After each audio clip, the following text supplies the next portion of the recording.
Hey guys, it's Marijka, Milton Public Library, back with you today, and with me I am bringing the third and final week of realistic fiction. So let's get started.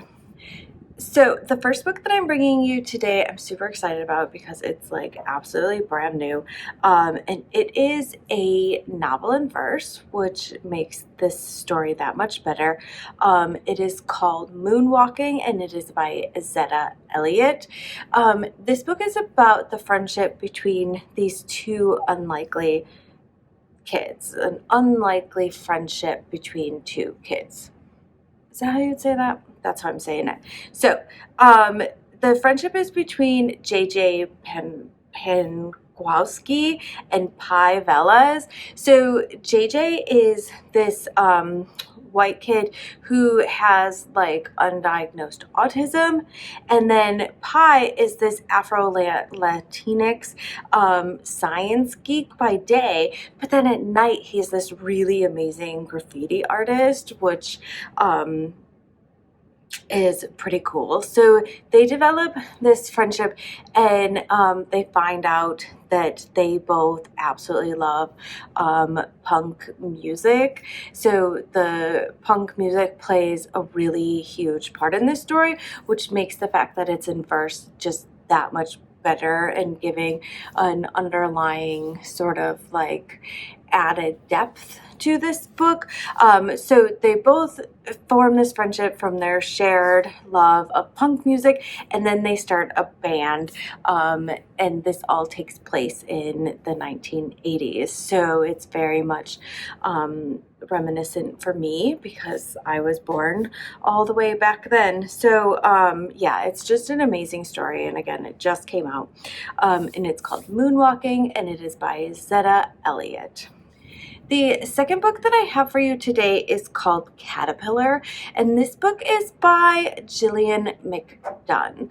So ultimately, this book is a story about family and forgiveness, but it has to do with cat and chicken. They are real people. Those are just nicknames. So Cat is always taking care of her younger brother, Chicken. So Chicken is super challenging. He has a quite drastic form of autism. And so he's just like a lot for most people, and he's a lot for their mom. And so Kat, being the older sister, takes on this responsibility of Chicken all the time. And so although she does like a really great job of like looking out for him and making sure he's okay, she ultimately is still a child and needs that sort of attention towards her, not for her to be giving out that sort of attention. So during the summer, some things happen. They're supposed to have these plans, but some unexpected stuff happens. So they end up actually going to visit their grandparents that they really don't know anything about. And while there, Kat is actually allowed to sort of like be this child for the first time when her grandparents take over the care of Chicken. So Kat really just gets to experience just what it's supposed to be like as a kid, and she gets to do really fun things like fish with her grandpa. And yeah, it's just a really amazing story. So that is Caterpillar, and it is by Gillian McDunn. The third book that I have for you today is called Lupe, Wong, Won't Dance, and this is by Donna, Barba, Higuera. So this is a really good book that kind of explains the different things that are sort of like going on in middle school, and but also is tackling racism, gender roles, bullying, grief, and dealing with the loss of a loved one. So Lupe Wong, who is the main character, is absolutely determined that she must get all straight A's, which she is achieving. until she finds out that in order to get an A in gym class, she has to do square dancing.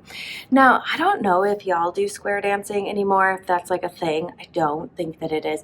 But when I was in school, it was a thing, and it is like intense. So I get her like being really nervous about this and not wanting to square dance because it's too much. It really is too much. And if y'all don't have to do it, just be thankful because, whew. So, but she has to get all A's because she wants to go see her hero, Fuli Hernandez. And the only way to get there is to get all straight A's. So she must figure out a way to get an A in gym class and not participate in square dancing. So the interesting thing about this book is, unlike most books, Lupe Wong is not necessarily a likable character. She does some pretty terrible things in order to reach her own goal, like stepping on other people, her friends included, and literally just like not being able to detach herself from her goal to be a supportive friend. That doesn't, even though she's not necessarily likable, it doesn't mean that she's a terrible person. There just are people like that, and sometimes it's hard when you do have a goal not to get tunnel vision, and you just need to step back and realize that sometimes you are not the main character of other people's stories, and sometimes you do need to take the second character role to participate in their lives. So I just think that that's a really interesting take. We don't get a lot of that in middle grade books. So it's just a really nice sort of fresh book. And it is Lupe Wong Won't Dance, and it is by Donna, Barba, Higuera. Okay, the very last book is my dream, and yeah, I wish that this story could have happened to me or still could happen to me. I'm crossing my fingers. So this book is called Across the Pond, and it is by Joy McCullough. So Callie, it had just recently has had a really terrible friend breakup, and she is very, very distraught and upset by that. Lucky for her, somehow her family miraculously is gifted this castle in Scotland. So they're all just picking up and moving to Scotland, where they now have this castle because her parents one time were nice to this lady when they were staying on this place, and she left it to them. That doesn't happen in real life, does it? If it does, it does not happen to me, and I'm kind of upset by it. And not only do they get this castle that's a bit run down, but they get this grant to fix it up. So free, and they get to live in Scotland, which, yeah, it just makes me mad.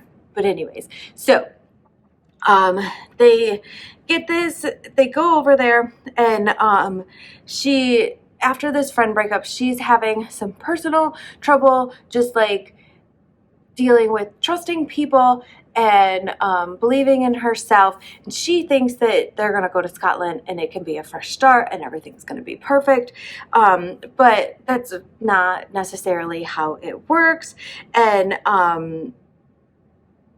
she encounters these new set of problems and these new sort of issues within herself. So yeah, but she finds this diary in her bedroom from World War II, and it inspires her to take up bird watching. And so she starts this, and yeah, she, through the bird watching and the diary and all of these things, she just starts to sort of heal herself and learn and find her way forward.